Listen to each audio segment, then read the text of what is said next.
la clase de semiología No. inicial. Así que en realidad hoy tocaba dar radiología, o sea, métodos complementarios, laboratorio y radiología en reumatología. Pero me parece más importante que hablemos un poquito sobre semiología reumatológica y dejamos para la semana que viene la clase de radiología. Ya vemos cómo nos organizamos. La cuestión es de que yo quiero darle conceptos básicos acerca de lo que es la reumatología. Y en realidad la reumatología tiene que ver con todos los procesos, ya sean primarios o secundarios, que tengan algún tipo de impacto en el aparato locomotor. Y aparato locomotor significa no solamente las articulaciones, sino también tiene que ver con los huesos y tiene que ver con los músculos. Entonces, si yo digo en forma primaria o secundaria, pueden ser patologías que primariamente comprometan la articulación o, por ejemplo, ciertas patologías como, suponete, la diabetes o el hipotiroidismo o la acromegalia, que pueden producir una artropatía por secundaria a esa enfermedad.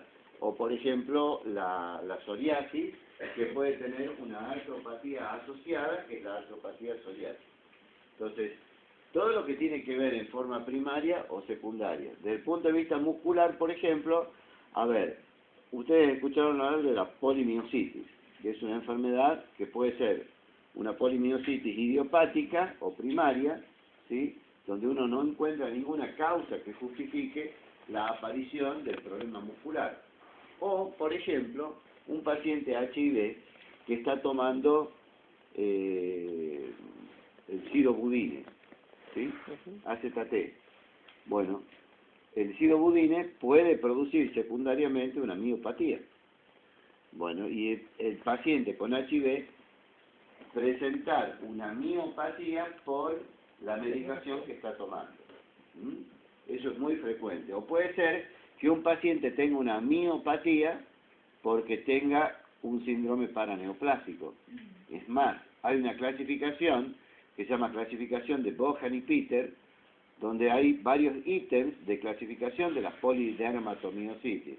Tenés polimiositis primaria o dermatomiositis primaria, la de los niños, que va acompañada de vasculitis, la que va acompañado a los síndromes paraneopláticos y la que se presenta como secundaria a otras enfermedades reumáticas, como el lupus eritematoso sistémico, la artritis reumatoidea, etc.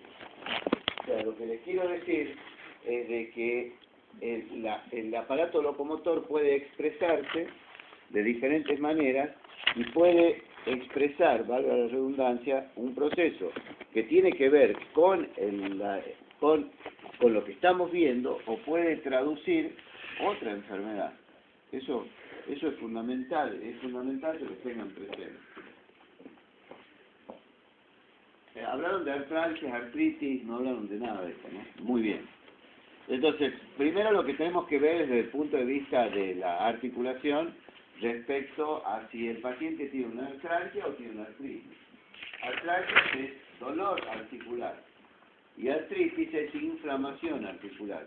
Y eso quiero que lo tengan claro, porque no es lo mismo que un paciente tenga poliartralgia a que un paciente tenga poliartritis. No es lo mismo que un paciente tenga una gonalgia, que es dolor de rodilla, a que tenga una artritis de rodilla. Porque en lo que yo voy a pensar van a ser en patologías totalmente distintas. Entonces, cuando hablamos de artritis, los ítems que tenemos que tener en cuenta son la localización, la aparición, la distribución y la evolución.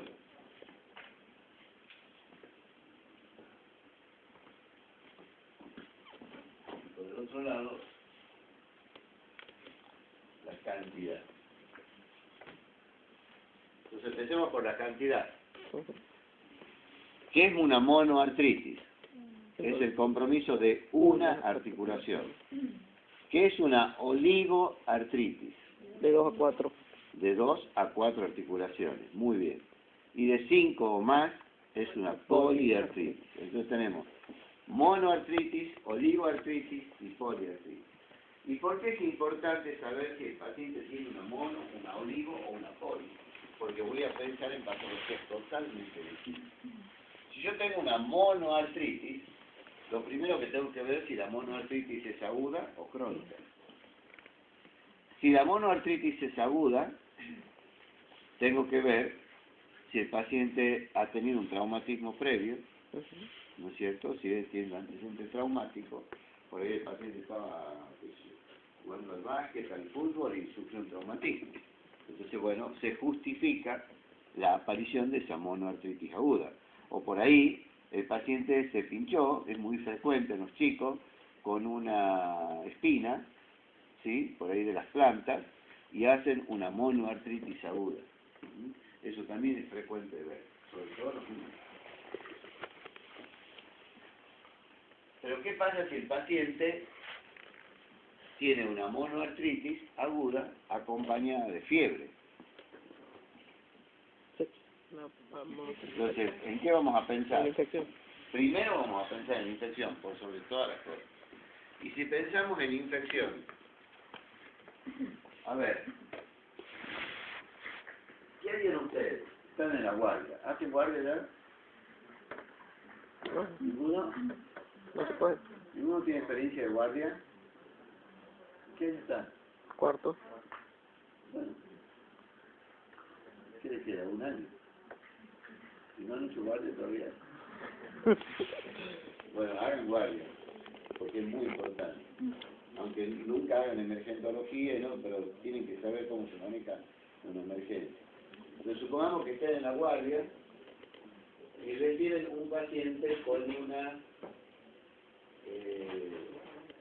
monoartritis aguda de rodilla.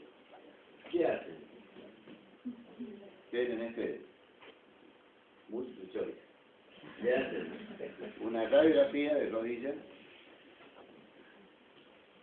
le hacen una resonancia magnética nuclear, le hacen una ecografía, le hacen una artrocentesis,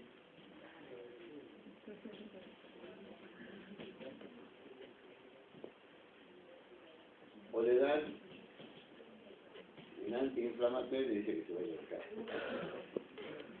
O le dan un antibiótico y le dicen que se vaya a casa. Bueno, a ver qué hace. Una artrocentesis. Artrocentesis. Un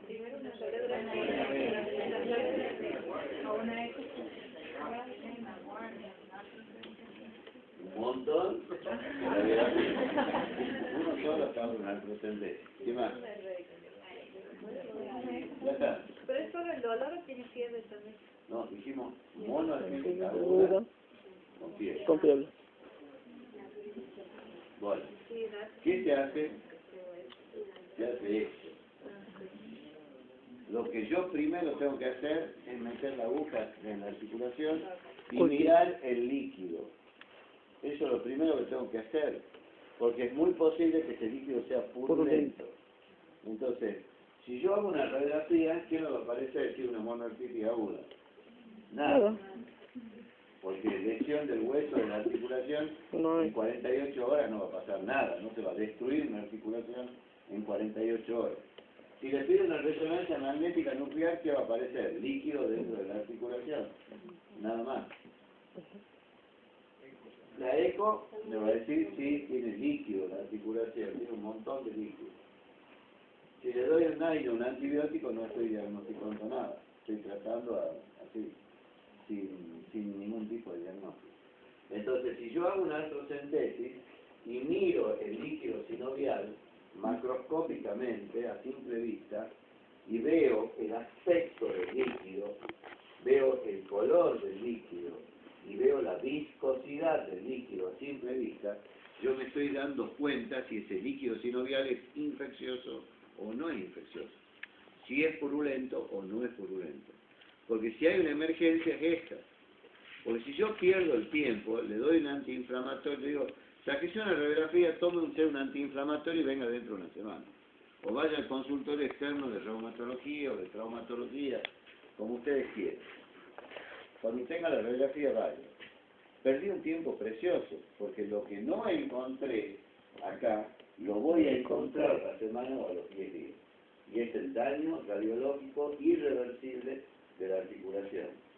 Que si el paciente tiene una comorbilidad, como por ejemplo el paciente sea diabético, es muy posible que si yo no lo trato correctamente, ese paciente haga una sepsis, y si hace una sepsis, corre peligro de vida.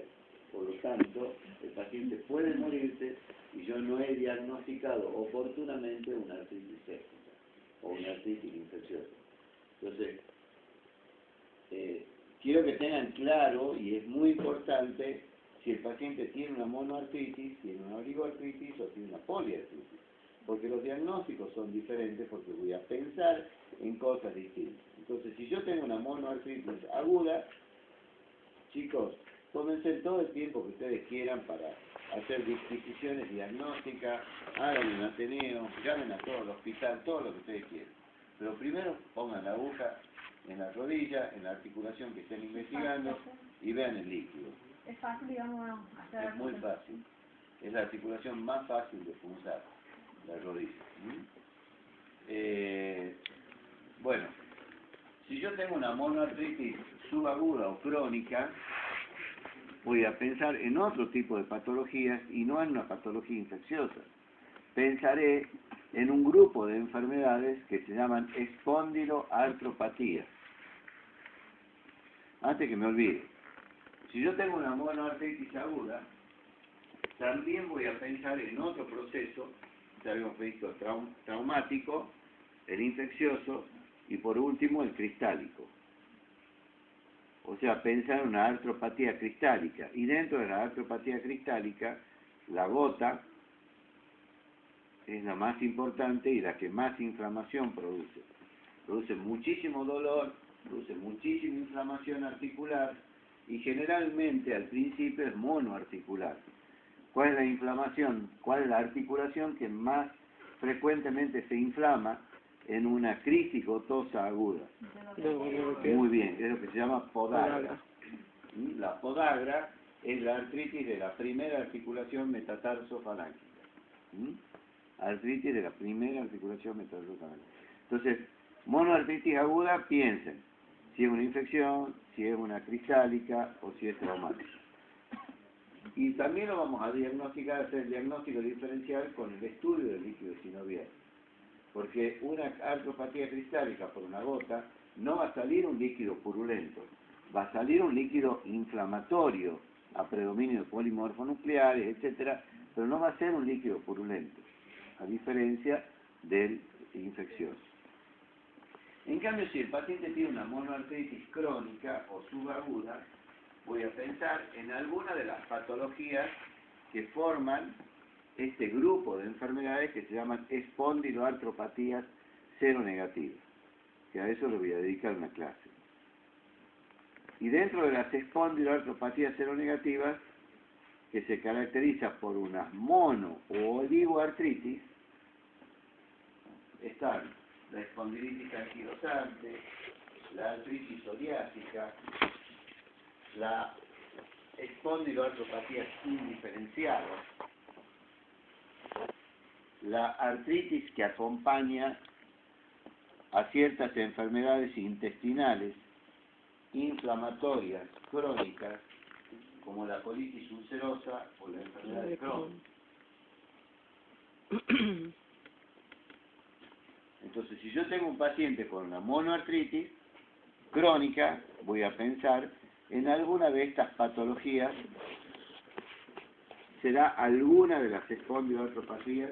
Por supuesto, tengo todo derecho a pensar que no sea tumoral, que sea un proceso infeccioso de tipo específico, sobre todo la TBC, que cada vez es más frecuente en nuestro medio.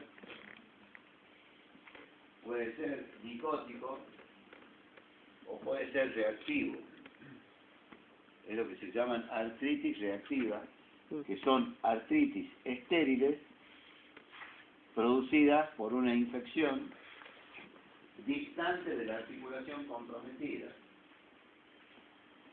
Por ejemplo, si yo tengo una infección de tipo genitourinaria o gastrointestinal, un paciente que hizo una disentería y 20 días después hace una artritis, eso es una artritis reactiva. Yo punzo la articulación y el líquido es estéril, pero tiene el antecedente de haber tenido una infección, ya sea las más frecuentes, son genitourinario y gastrointestinal, donde existe una relación temporal entre infección y aparición de la artritis. O sea, hay una relación de tiempo. No es lo mismo que yo haber tenido una disentería hace 6 años y yo hago una artritis ahora. Si yo tuve una disentería hace 30 días, sí tiene relación con este episodio de artritis. Y por último, bueno, estas son las oligoartritis, que vamos a pensar sobre todas las cosas en una espondiloartropatía. Y por último, las poliartritis, que es el compromiso de 5 o más articulaciones. Y dentro de las poliartritis, el diagnóstico diferencial más importante, primero, artritis reumatoidea. ¿Ya hablaron de artritis reumatoidea, no? Sí. En primer lugar, artritis reumatoidea. Y luego se justifica la aparición de esta poliartritis por un sinnúmero de otras enfermedades reumáticas, como por ejemplo lupus eritematoso sistémico, esclerosis sistémica progresiva, polidermatomiositis, o sea, otras enfermedades del tejido conectivo, enfermedades virales, como el parvovirus B19, que se comporta muy parecida a la artritis de la artritis reumatoidea, el HIV, que también puede dar una poliartritis, la hepatitis, sobre todo la hepatitis B, puede dar una poliartritis.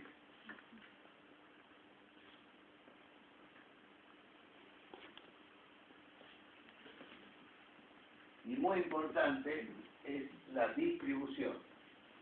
Y la distribución se refiere a si el compromiso articular es simétrico o asimétrico. Entonces, no es lo mismo tener una oligoartritis asimétrica que tener una poliartritis simétrica.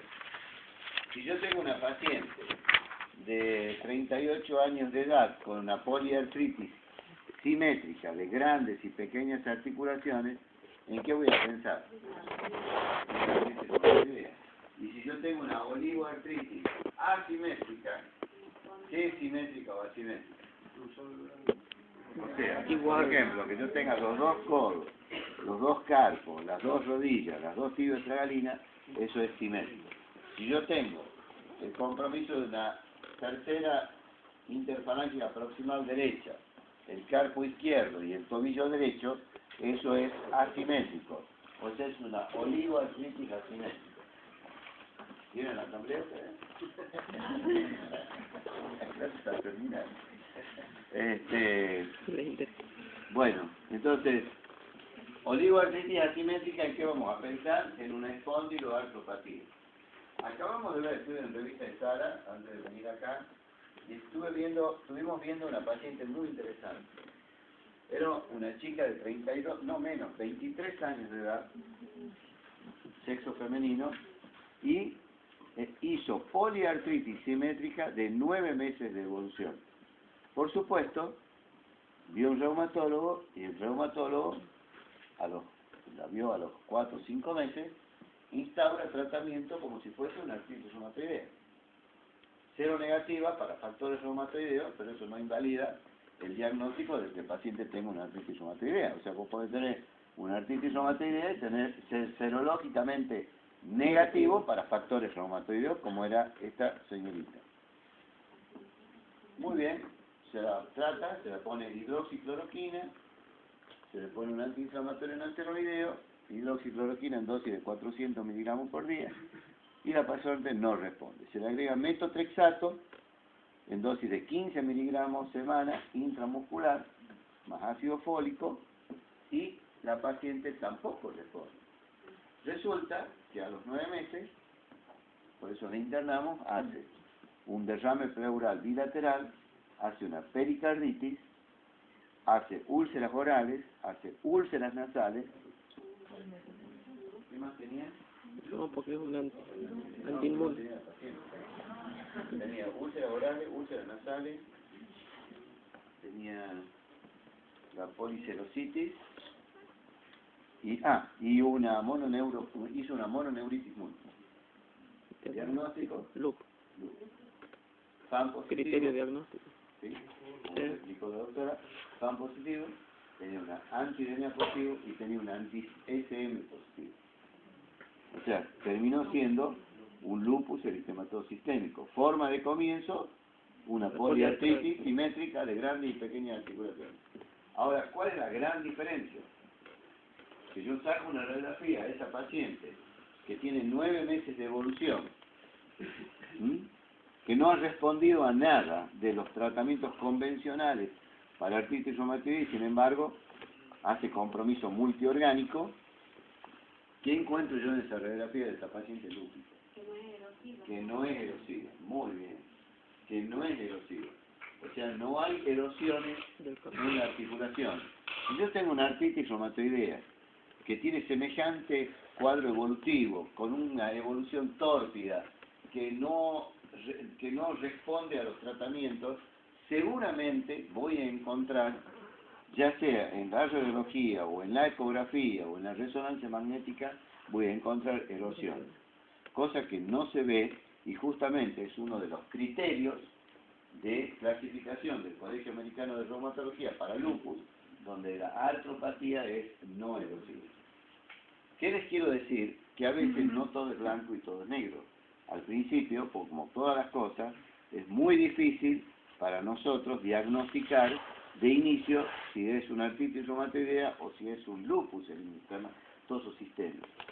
Pero lo cierto es que si yo tengo una poliartritis, y no es que haya actuado mal el reumatólogo, que era un colega bien formado, sino que, y no podemos decir absolutamente nada, yo hubiese hecho exactamente lo mismo y todos hubiésemos hecho exactamente lo mismo que hizo él. O sea, tratar a esa poliartritis simétrica como si fuese una artritis reumatoidea. ¿Por qué?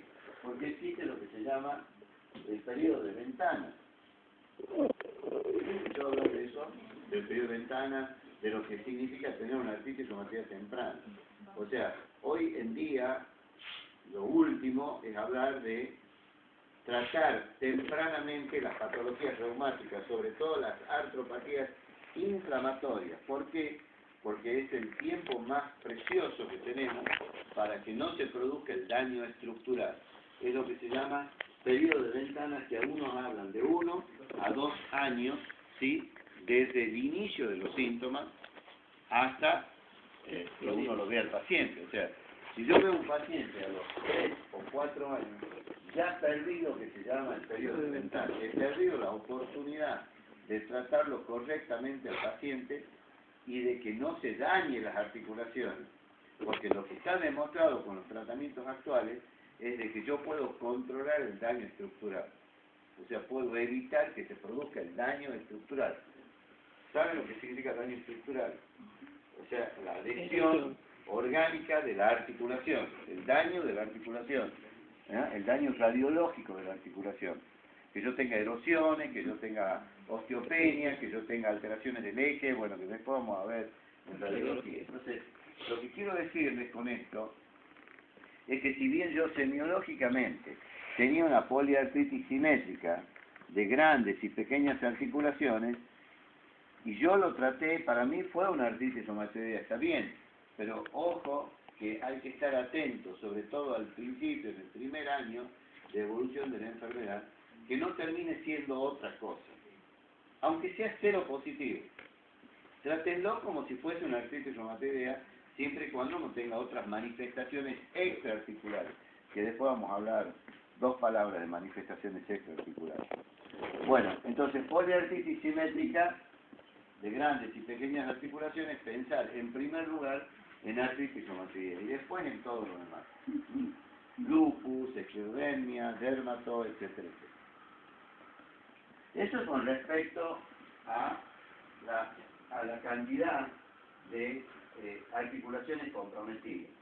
Respecto a la evolución puede ser aguda, puede ser crónica o puede ser autolimitada, el curso evolutivo de esa artritis. Generalmente, una poliartritis en un paciente con artritis reumatoidea se caracteriza por ser una enfermedad crónica con brotes y remisiones, que depende de la respuesta al tratamiento, el paciente tendrá menos brotes, serán de menor intensidad y serán cada vez más aislados. Y las revisiones podrán ser totales o podrán ser parciales, de acuerdo a la respuesta al tratamiento que tenga el paciente. Entonces, en general, los pacientes con artritis reumatoidea tienen una evolución crónica. Uno sabe cuándo empieza, pero no sabe cuándo termina la enfermedad. Pacientes con artritis reactiva generalmente tienen una evolución autolimitada. ¿Qué significa eso? Que los síntomas se agotan con el tiempo. Por ejemplo, una crisis gotosa aguda.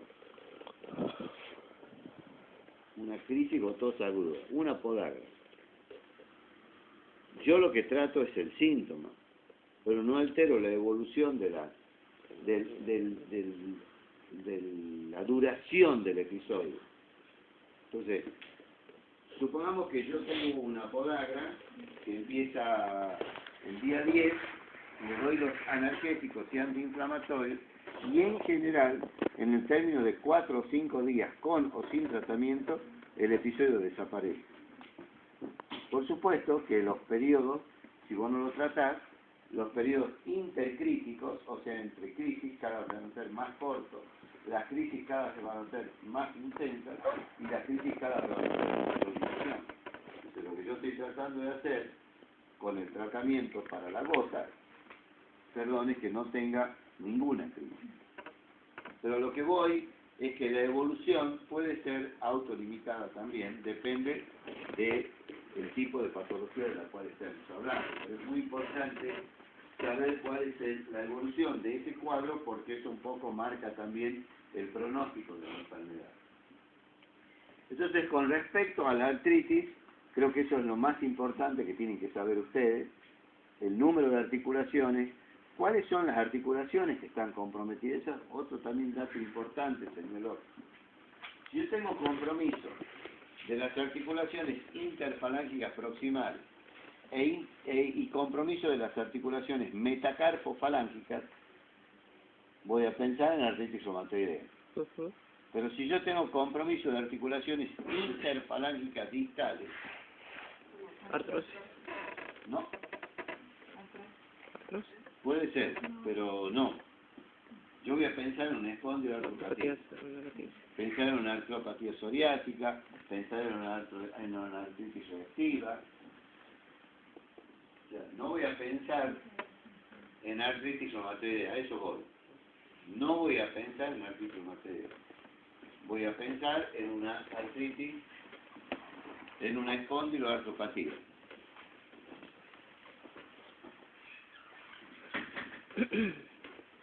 Respecto a la cuestión de artrosis, es muy interesante lo que ustedes están diciendo.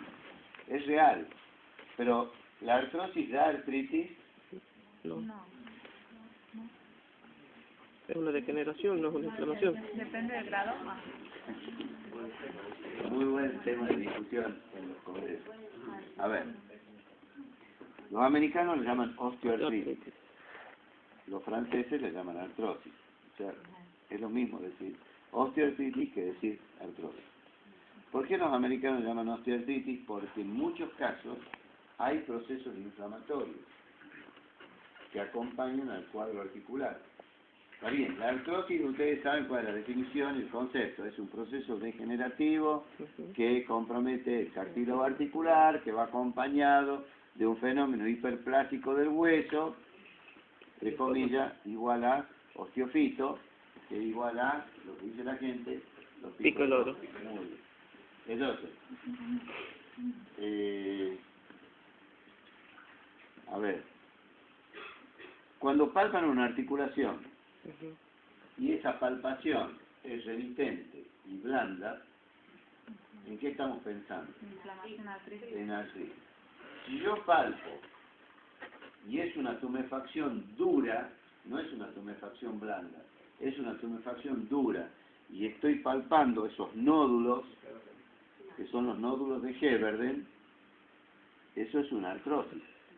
Ahora bien, generalmente en el 80% de los casos, esa deformación de la mano, ya sean los Heberden o los Bouchard, se deforman sin dolor. Generalmente muchas mujeres o hombres, en general mujeres, vienen al consultorio pero por una cuestión estética. Mire, me di cuenta, se me están deformando las manos, pero ¿le duele? No, a mí no me duele, pero se me están deformando las manos. Bueno, eso es una artrosis primaria de mano. Nódulo de Heberden, nódulo de Bouchard. Ahora, esos nódulos a veces pueden ponerse tumefactos, rojos, calientes, dolorosos, y eso va acompañado de un fenómeno inflamatorio. Entonces, ojo, porque a veces hay que hacer el diagnóstico diferencial si el paciente no está haciendo un tipo de artrosis que se llama artrosis erosiva, donde predominan los fenómenos de destrucción a los fenómenos de formación ósea, con una espondiloartropatía. Y dentro de la espondiloartropatía, la artritis psoriásica y las artritis reactivas.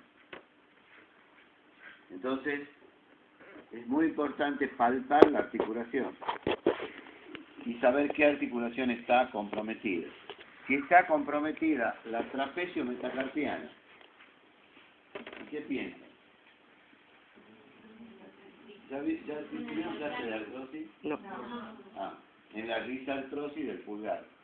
Es la artrosis de la articulación trapecio metacarpiana, y ustedes fíjense por ahí en manos de pacientes que tienen artrosis, que hace como un escaloncito la articulación, porque está subluxada. Se empieza a subluxar esa articulación.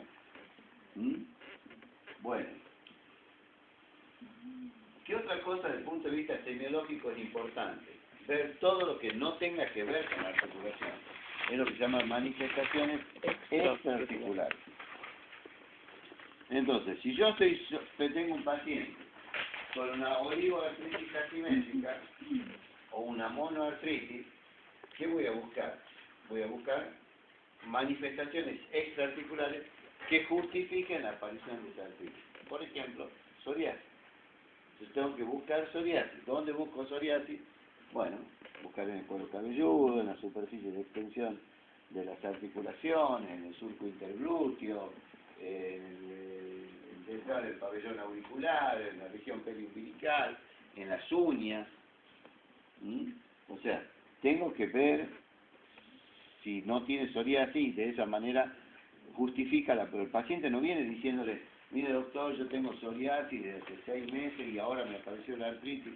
No, eso es rarísimo. En general, el paciente no hace la asociación de psoriasis y artritis. La asociación la hacen ustedes. O sea, ustedes tienen que buscar, primero, que el paciente puede saber o no que tiene psoriasis. O sea, no, yo no tengo nada. A ver, miremos. Después lo vamos a ver en la clase de espondiloartropatía, de otras manifestaciones extraarticulares. O lo que pasó con esta señorita que tenemos internada en estos momentos. Una paciente que hace compromiso, ¿sí?, de mucosa, porque hace úlceras orales, úlceras nasales, hace compromiso pulmonar, hace compromiso pericárdico, o sea, hace una policerositis. Es muy frecuente que también hagan pacientes con lupus, que hagan compromiso renal, que hagan compromiso neurológico, ya sea del sistema nervioso central o del sistema nervioso periférico. Los pacientes que tienen vasculitis, y hay que saber de qué vasculitis estamos hablando, porque las vasculitis pueden ser por compromiso de pequeños, de medianos o de grandes vasos. Por lo tanto, tenemos que lo mínimo que tenemos que hacer cuando examinamos un paciente en el cual estamos sospechando vasculitis es tomar la presión arterial en los dos miembros superiores, tomar el pulso radial en los miembros superiores, porque ¿qué vasculitis es de la cual yo estoy sospechando? ¿Cuál? Takayasu. Muy bien. El Takayasu, porque me da una diferencia de presión arterial de ¿cuánto? 10 milímetros. De 10 milímetros de mercurio, entre uno, mínimamente. O sea, el criterio dice mínimo tiene que haber una diferencia de 10 milímetros de mercurio. Entonces, lo que les quiero decir es de que no se queden con la artritis. Nosotros, la reumatología de hace 40 años ha cambiado totalmente de lo que es ahora. No tiene nada que ver la reumatología que hacemos ahora. En general, lo que menos tratamos ahora son las articulaciones, porque son todas enfermedades autoinmunes que tienen que ver con todos los órganos y sistemas. La piel nos traduce muchas cosas, el pulmón nos traduce muchísimas cosas, o sea, el sistema nervioso nos traduce muchísimas cosas, y en general se utilizan medicaciones inmunosupresivas muy importantes. Entonces, lo que les quiero decir es de que no se queden solamente con la artritis, busquen todas las demás manifestaciones que pueden justificar la aparición de esa artritis. Un paciente que tiene un Raynaud, por ejemplo, sobre todo en esta época, en el invierno, que tiene lastimado el pulpejo de los dedos, que es lo que se llama pitting scar. Bueno, en eso, ¿qué podemos sospechar? Que el paciente está haciendo una artritis, pero está haciendo una esclerodermia, o que tiene una disfagia, o que tiene disfonía, o que tiene pérdida de fuerza muscular. ¿Cómo es la pérdida de fuerza muscular de la polimiositis? No, es proximal. En la distal, ¿qué es la distal? Neuropatía. La neuropatía, exacto. La neuropatía es distal. En las miopatías, la pérdida de fuerza es proximal. Entonces, por ahí el paciente puede tener muy buena fuerza de prensión, ¿sí? Pero no puede levantar los brazos, no puede sacar la cosa de la alacena, le cuesta peinarse, le cuesta afeitarse, o le cuesta incorporarse de la cama. Entonces, yo siempre dije que a mí me hubiera gustado con un paciente hacerle semiología articular, ver cómo se examina las pequeñas articulaciones, pero nunca se pudo. Así que, y tampoco puedo llevar todos a la sala y hacer una clase de semiología porque sería un terror para el paciente. Pero bueno, esto es lo que tenemos. La idea es que hoy se vayan con la idea de que la reumatología no solamente es mirar la articulación, sino que la articulación nos está traduciendo lo que está pasando en muchas otras partes del cuerpo. ¿Alguna pregunta?